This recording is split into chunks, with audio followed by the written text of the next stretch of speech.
Morning's chapter 3 is 3Claims and 4 Validities. She uses this structure to encompass pretty much all of research design, and so this is the foundation for really all the stuff that happens in the rest of the book. So you kind of need to know the 3Claims and 4 Validities to make sense of all the stuff that she does. So this particular module is about the 3 claims. So a claim is an argument someone's trying to make or a proposition that somebody asserts. So a psychologist doing a study will have some data and they'll make a claim based on these data. So an example would be music lessons can raise a child's IQ. So that would be a claim. The 3 claims are frequency and intensity, association, and causal claims. And you want to be able to identify which is which. So here's an example of each of them. So frequency claims, 8 million Americans consider suicide each year. Deadliest day for suicides is Wednesday. Association claims, eating disorder risk higher in educated families. Sweet or dry, one choice tied to personality, sexual orientation linked to handedness. In causal claims, summer sun may trigger suicidal thoughts, loneliness makes you cold, collaboration gives recall lift to the elderly. So let's think about each of these a little bit more detail. So here we have the frequency claims, and here's some more examples. 40% of Americans took an antidepressant in 2013. So the idea here is you have one variable, and we're talking about the percentage or a mean score for a population for that single variable. So Americans exercise 0.75 times a week. You won't see a whole lot of psychologists doing studies like this because they're usually interested in the relations between variables or making predictions or talking about cause and effect, something like that. But oftentimes people will do these studies in preparation for doing something else. So psychologists want a baseline for something. How happy are my employees in my company? So we might want to start with that because we want to know later on if our management change and practice resulted in making people happier or less happy. There are companies like Gallup, for example, that does polls to try and find out things like, the approval of a particular candidate or, people being for or against some law or proposition, something like that. So people will do research just to find out that sort of thing. But most of the journal articles won't be this kind of frequency or intensity kind of claim. More in popular press. The association claims, you might have an example like income is inversely related to heart disease. So as family income goes up, heart disease goes down, for example. In this case, there are 2 variables. Both of the variables are going to be measured, and the study says these 2 variables, X and Y, are related. As one changes, so does the other, but there's no claim that X causes Y. So then there's an independent variable, there is a dependent variable, and the dependent variable is usually, some kind of wellness, health, happiness, something like that, and a goodness outcome. And the independent variable is something that predicts that. When you think about income being related to heart disease, so, there isn't any attempt to say that income causes heart disease or prevents heart disease.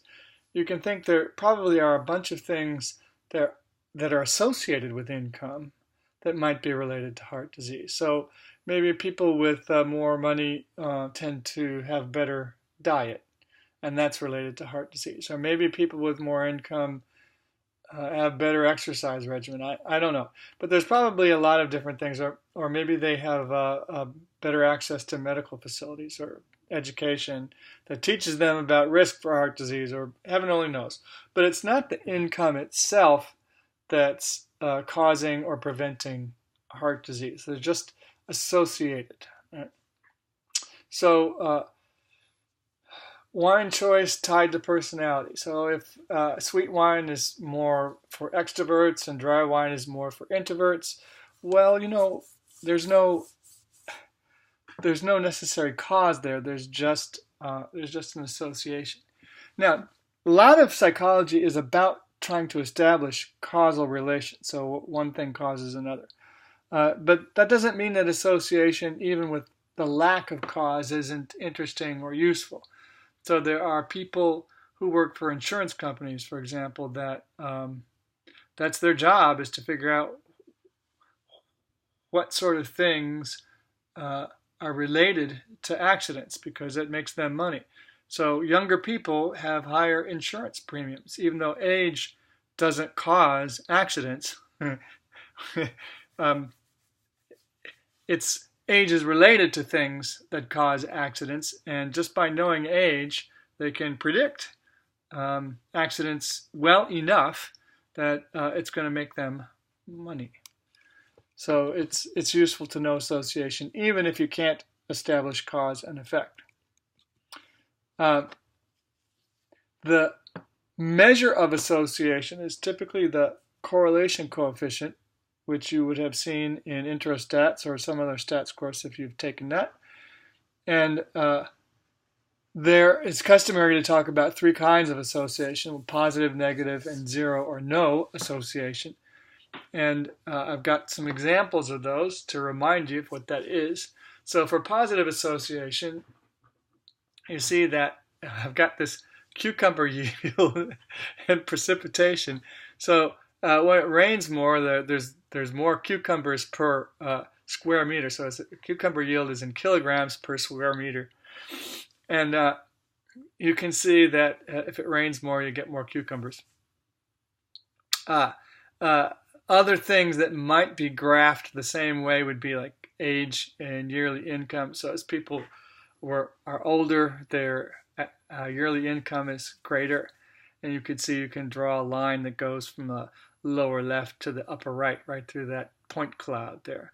Or you could have the graph could represent the distance to work and their monthly gas expense. So as people live farther away from their work, they spend more money on gasoline.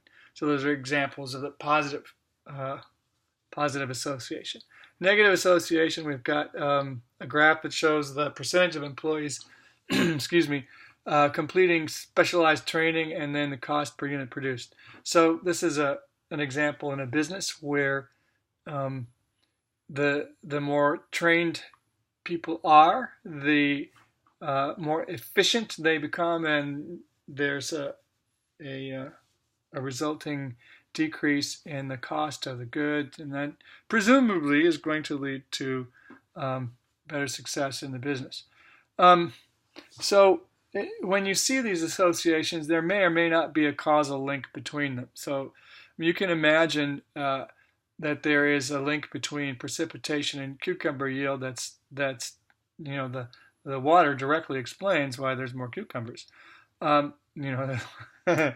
If you don't have any rain, you don't have a whole lot of plant growth. But age and yearly income, it isn't the age that causes the income. Just because you get older doesn't mean that you get more money. It's sad but true. Age isn't a causal factor there. There's other things that happen to go along with age that explain why you get more money. So there may or may not be a causal connection here.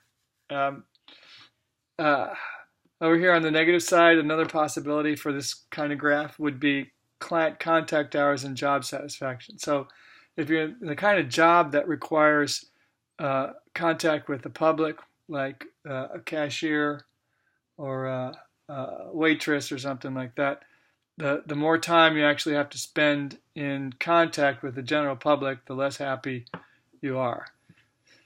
Now, that isn't necessarily true for everyone, but I'm just using that as a hypothetical example. Okay, so there we have positive, negative, and now we have zero, and and I have a couple different examples of where you're going to get a zero correlation. That's the correlation coefficient. First one on the left here, we've got the correlation between big toe size, so we get the circumference of the big toe, and then we get scores on the SAT. And if you were getting a group of people like this, you'd expect to see a graph that looks like a big old swarm of bees. And if you drew a line that summarizes this relationship, it would be horizontal, flat from left to right, because there's no association. Unlike these, where you could draw a line sloping up or down to summarize the point cloud, if you go through the average of these left to right, you're going to get a flat line. So here, if you go through the average, you're going from, on the positive, you're going from lower left to upper right in the average, and the negative, it's drawn in there for you, so you can see you're going, the average slopes down. Here, it doesn't slope at all. So you notice on the left, there's a swarm of bees. On the right, there actually is a very close correspondence between the two variables. So here again, let's just suppose this is a temperature of tea and how much you like it. So there's an ideal point where the temperature is just right and you like it the most. It gets too hot or it gets too cold or tepid, I guess you could say. If it gets cold again, you might start liking it. But there's a range in temperature there where it's room temperature and that's, you don't like that. And then it's nice warm tea and then it's too hot. And so the liking for the taste of the tea changes based on the temperature. Well, it could be that there's a very strong relation there, but if it's curved and you fit your standard statistic, which is a correlation to that, you by looking at the average from left to right, you're going to get a flat line again. So you won't see it. The correlation assumes that a straight line is the right way to represent the points in your data. And there's a very extreme example up here with the temperature and the T.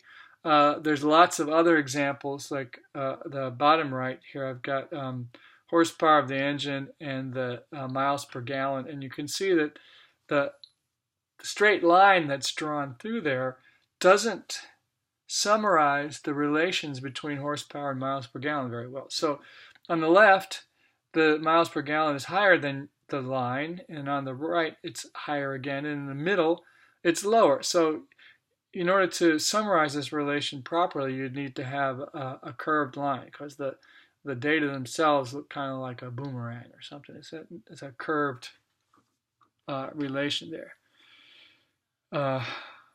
Okay, so three types are positive, negative, zero, and the assumption is when we're looking at these correlations that a line really is a good representation for the data. It's not curved. Okay, so check your understanding here. What kind of relationship is this? Positive, zero, and negative. Facebook users get worse grades in college. So what do you think? So the more you use Facebook, the worse your grades. I would say that would be negative. OMG, texting and IMing doesn't affect spelling. So what do you got there? Well, if there's no relation, I would say that would be a zero. And then mother's heartburn means a hairy newborn. So as heartburn increases, hairiness increases on the poor kid. And so that would be a positive. Okay, causal claims.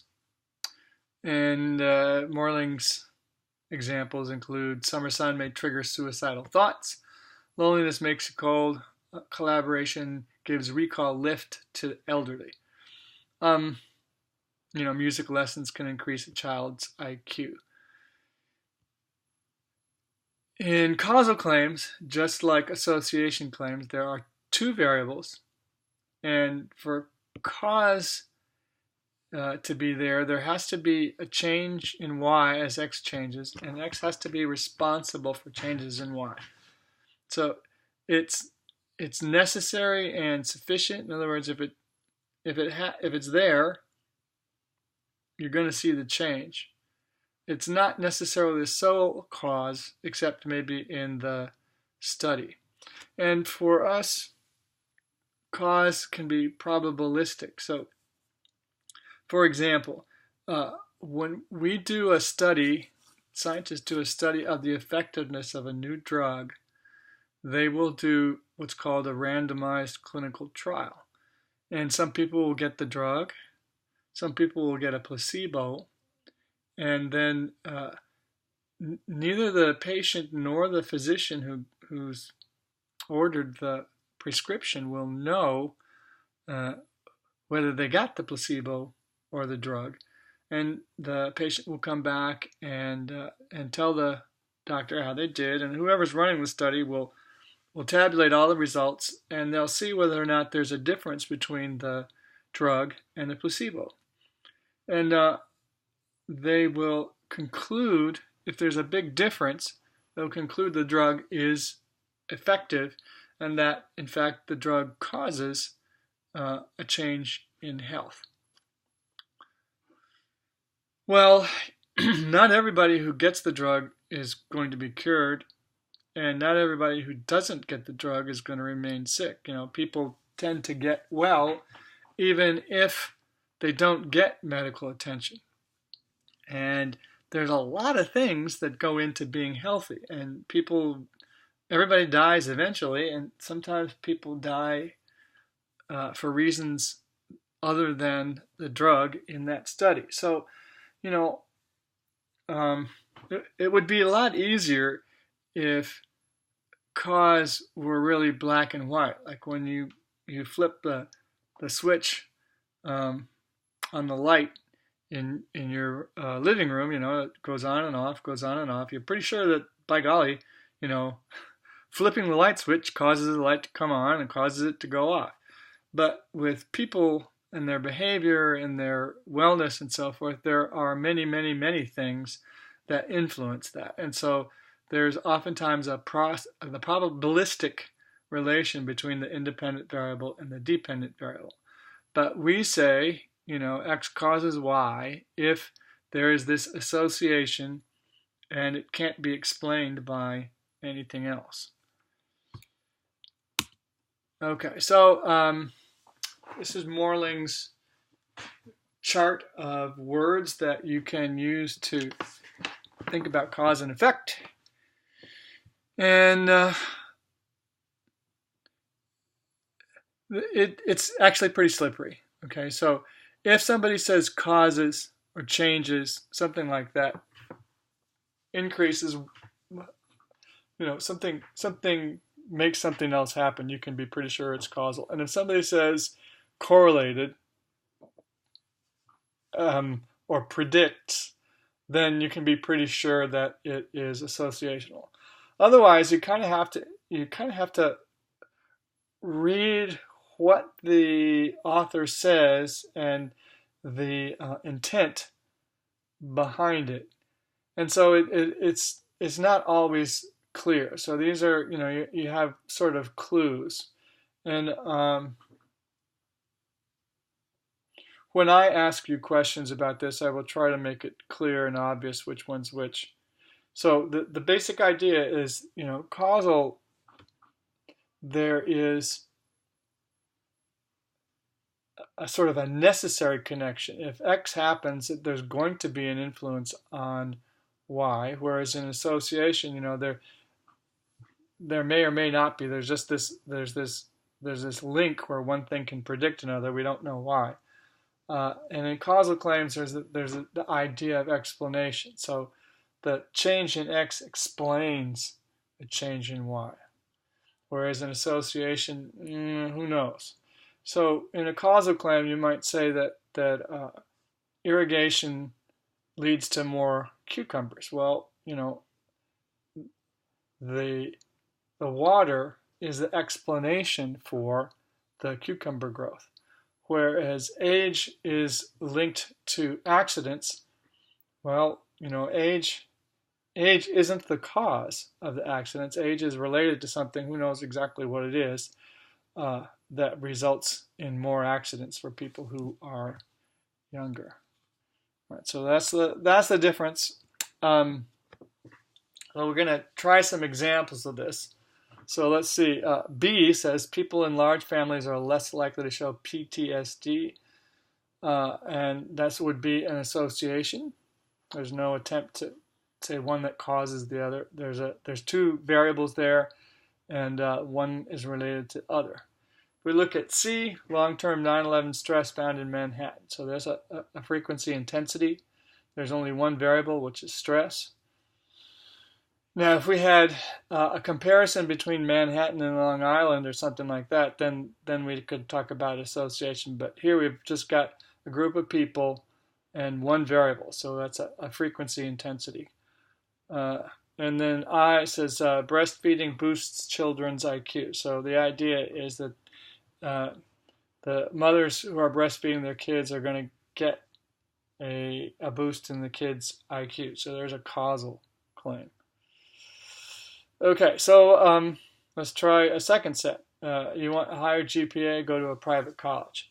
So the idea there is that one is going to follow the other. The GPA is going to follow the private versus the public college. And so I would say that's most likely going to be a causal statement, because the private college versus public explains the difference in GPA, or one leads to the other. G says troubling rise in underweight babies in the U.S. So there's a frequency there. So the number has gone up. There's only one variable there. It's the underweight number of underweight kids. So there's no. You could say, I suppose, if you really want to, that there's a change over time, and you could be talking about two different times there, but they're talking about a measurement, I think, at one point. So these are these are a little tricky. K says heavy kids read more books. So clearly there's two variables there, and there's an association here. There's nothing saying that weight causes people to read books. There's just a link between them. So I'm going to leave the green ones, E, H, and J, to you to work out which is which. And I want you to think about, is there an expectation of inevitability that's got to happen, or an implied explanation of the relation by the operation of the IB? So that's how you tell the difference between the causal and the merely associational. The frequency ones, there's only one variable, so that's a kind of a tip-off. The researchers claim that is the thing that determines what the independent variable is, what the dependent variable is, and what the confounding variables are. So, for example, alcohol consumption could be an independent variable, a dependent variable, or a confounding variable. So it's really all up to the research and what they're trying to infer. So drinking leads to poor decision making. In that case, drinking is the independent variable and decision making is the dependent variable. Negative affect leads to drinking. So in this case, people's happiness is the independent variable, and their drinking is the dependent variable. Anger management compared to control group on outbursts. So we're going to have people who are prone to being yelling or violence or something like that. We're going to have an anger management group, and we're going to have a control group that's on the wait list to see if our anger management program helps people control their angry outbursts. And drinking might be a confounding variable. All right, so if the ones in the anger management group are the ones that are also drinking a lot, well then um, that could be a confound that explains the kind of results that we get. All right, so the idea is that the claim, whatever you want to determine, that's the thing that tells us what the independent, dependent, and confounding variables are. Research design. So design means a procedure for data collection. So we're going to have the two common designs are experimental and correlational. In an experimental study, participants are assigned to conditions or treatments. So the researcher, you, if you're that researcher, assign people to levels of the independent variable. So the level, the independent variable could be nominal categories. That is, you get your control group or experimental group, or continuous. So you got the 1 cup of coffee, 2 cups of coffee, 3 cups of coffee. That's, continuous. Or you can measure people and how much caffeine you give them. So 5, 10, 15, 20 milligrams or whatever. In a correlational study, participants are measured or observed on the independent variable. And again, the independent variable could be nominal or continuous. So you could have sex of the person as a nominal variable, or political party. Continuous, your independent variable could be level of fitness or height or something like that. So if we're continuing our alcohol theme here, in an experiment, participants were assigned to drink 1, 2, or 4 beers before completing a reaction time measure. So we can see, how quickly can people respond given a certain amount of beers that they've been assigned to. Or in a correlational study, participants were asked to complete a reaction time measure after they were observed to drink 1, 2, or 4 beers. So you can go to a bar and watch people come in and grab them after 1, 2, or 4 beers and give them the reaction time test. So you might get different results from these two studies. So in the bar, it might be that people who are used to drinking more are the ones that drink 4 beers, and those people process the alcohol more quickly or are more resistant to its effects or something like that. So the reaction time for those people might not be as impaired as it would be for the experiment where you assign people to get 1, 2, or 4 beers. Or you might find that the little people who don't need to drink as much don't drink 4 beers, but the big people do drink 4 beers in the bar. And so you could get different results because of the size of the people that you got in the bar study. Whereas in an experiment, if you assign people at random, you're going to get the little people, the light people in the 1, 2, and 4 beer condition, whereas in the bar study you might not. So there's a big difference in the meaning that you get when you're doing an experiment or a correlational study. There's some terms that are different between the two. So in associational studies, the independent variable is oftentimes called the predictor, whereas in an experiment, it'll be called independent variable. In an associational study, the dependent variable will oftentimes be called the criterion, whereas in an experiment, it'll be called the dependent variable. And then they both are the same for these third variables. So you can have bias, you can have confound or confounding variables. Sometimes they'll call that a third variable, as a third variable problem.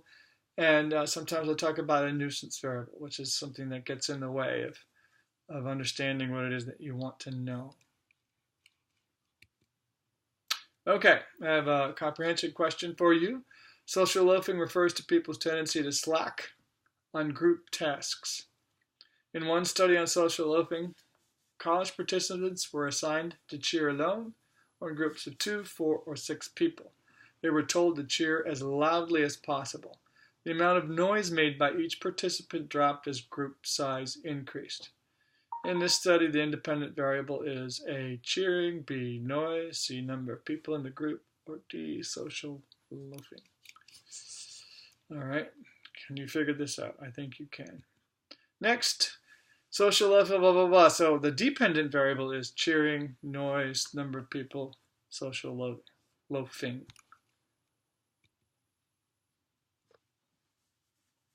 Okay, so let's see if you can identify again some key features of a study.